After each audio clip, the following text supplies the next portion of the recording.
Penemuan mayat perempuan di bawah lift di Bandara Internasional Kuala Namu, Deli Serdang, Sumatera Utara pada Kamis 27 April 2023.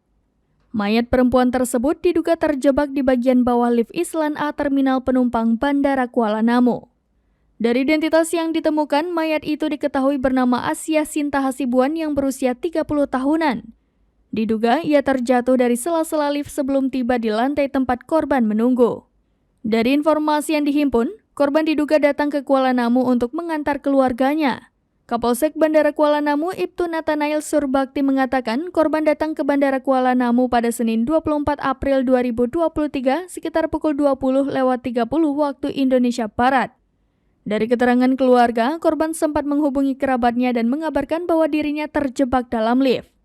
Pihak bandara bergegas memeriksa semua lift yang ada di bagian bandara, namun tidak ditemukan lift yang mengalami kerusakan, juga tidak ditemukan orang yang terjebak di dalam lift.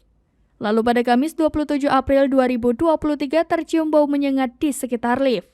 Saat dicek, petugas menemukan korban yang terjebak dalam kondisi meninggal dunia. Dari hasil CCTV, kemudian keluarga memastikan bahwa sosok perempuan yang sempat terjebak di lift pada tanggal 24 April 2023 adalah keluarga mereka.